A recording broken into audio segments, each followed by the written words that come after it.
Great. Well, very excited to have you be speaking at the conference. So why don't you jump into the topic you're presenting and why you think it'll be important for strip tillers to learn about to maybe be successful with their own practices?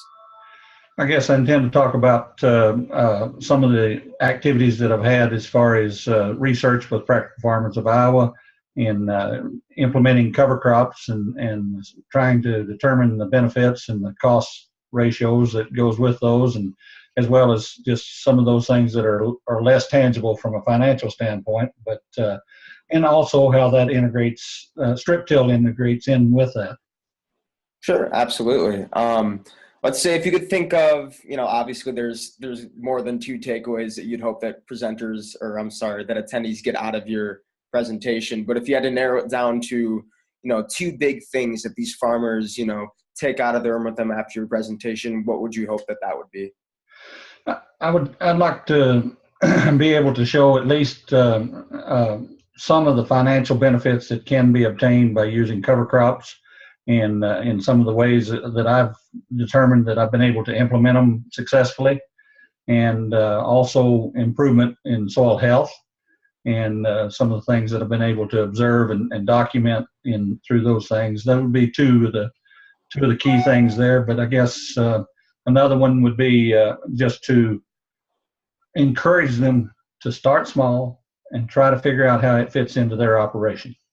Sure. And obviously don't want to give everything away, but if you could maybe tease maybe an example of one of the financial benefits that they might be able to take away from your presentation, what it might be. There's a couple of them that came up pretty significant, but one of the main ones that I've seen is using cereal rye ahead of soybeans, and allowing it to get 3 or 4 foot tall, planting green into that, and the weed control benefits that I've gotten from that has allowed me to eliminate at least one post herbicide spray. Sure. Alrighty. Well, certainly looking forward to hearing what you have to, the rest of the presentation there. Kind of speaking on the conference as a whole, how many years have you been attending? This will be I think you've had 4, so I think this will be my 3rd one. I missed one of them.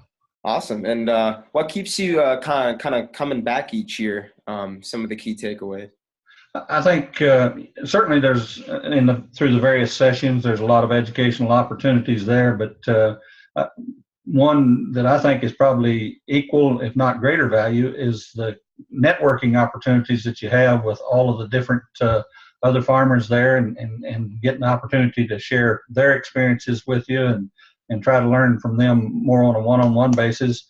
But you have a wide diversity of farmers speaking, and industry and university types, so you have the opportunity for some education there. Yeah, certainly. People talk about the presentations; they're obviously great. Those classroom sessions are obviously great too. But we also try to set up, just some kind of networking sessions. The opportunity for people to just meet and talk. At the end of each day. And I've come to find I've only been to one. Last year was my first one.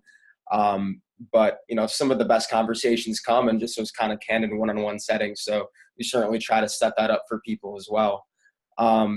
So I guess kind of one final question before I let you go here would be, hypothetically, if you had a friend or two that was on the fence about maybe attending this summer, what would be your quick piece of advice or pitch to get them to hop over the fence and join us at the conference? I think I'd go back to the same comments that I made before. Is just the tremendous opportunities there are for networking and visiting with a number of different in a number of different ways. That like I said before, the professional, university, industry types, as well as just a multitude of farmers there that you get the opportunity to visit with.